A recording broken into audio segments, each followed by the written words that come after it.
Well, hey guys, Jonathan Doyle with you again. Welcome back aboard to the Daily Message. Please make sure you have subscribed. Hit that subscribe button, hit that notification bell, and as always, go and check out the description notes because in there I'm giving you free access to my book, Bridging the Gap. You can find out how to book me to speak. You can find where the podcast version is because I always go deeper on the podcast version. So these videos are just short little overall views of the content that I'm doing each day. But if you want to go deeper, go check out the podcast version. The link will be here. Today I want to talk to you about duty. This has been on my mind for the last few weeks, the concept of duty. We are inhabiting a moment in history that is highly self-referential. It is a highly atomized culture. Atomized meaning we've been broken down into individual units. Late-stage capitalism rarely tends to market to families or large groups. There is some of that, but so much of marketing and advertising is around the atomized consuming individual, right? All of this is a way of saying that this moment in history, many of us have emerged in a culture that puts our own happiness, our own sense of pleasure or subjective happiness at the core of reality, the core of existence. One of the things that tends to go missing in a culture like that is the concept of duty.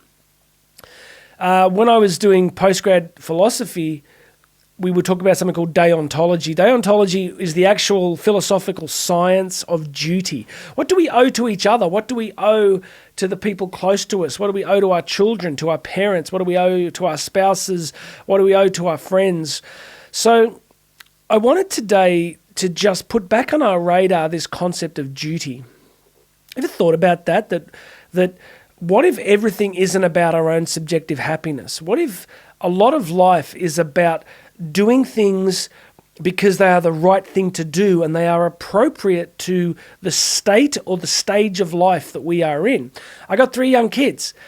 There's a lot of duty there, right? After I get out of the studio today, I got netball with my youngest. It's -5 outside, right? -5. We got netball. Later this afternoon, after I get out of here again, we got netball first, and then I've got girls soccer, which I coach in the afternoon. I got a lot of duty here, right? Got a lot of duty going on. Duty to friends, duty to parents. I would suggest that rather than seeing this as an onerous burden, maybe it's part of our liberation. To do the right thing, I keep drilling my kids on this. They get tired of hearing it. But I talk about doing the right thing in the right place for the right reason at the right time. The right thing in the right place for the right reason at the right time. To give to other people what is due to them because of what they are. That's the classical Greco-Roman concept of justice. To give to another person what is due to them because of what they are. We think of justice purely in the legal sense, like dishing out justice. True human justice is about relating to other people based on the truth of who they are. Which brings me back to this duty concept. Do not be afraid of doing your duty. Your duty to show up for the people that need you. Your duty to show up for the people that rely upon you. Because sometimes, even when it's difficult, even when we're tired, even when it's exhausting, there's a certain beauty, there's a certain strengthening of our inner identity if we continue to do the important things for others that we know we need to do. So I just wanted to put that out there for you because I am convinced that there is this imbalance in terms of our atomized, individualistic, self-referential pursuit of individuality and pleasure culture in contrast to this more ancient sense of our duty towards each other.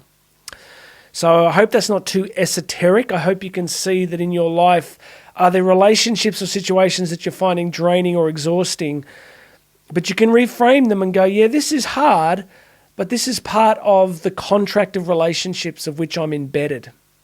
Have a think about that. Because here's a way to think about it. How different would our culture be if we had a profoundly re-energized sense of duty? Duty in the home, duty in relationships, civic duty. You know, we have this idea of doing civic duty, you know, like the political class is doing their civic duty. Well, that's not what I see in the political class at all. I really don't.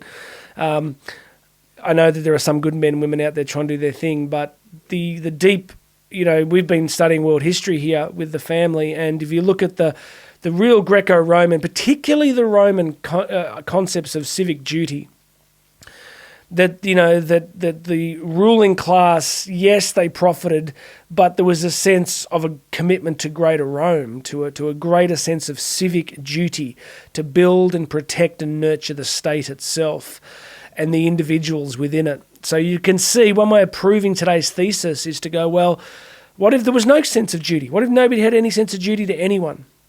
This would go back to something like Immanuel Kant's categorical imperative. This is the idea that one way you can test a theory is to ask yourself, what would happen if everybody acted the same way at the same time? Which means, what would happen in a culture if no one had a sense of duty? If no one had one at all?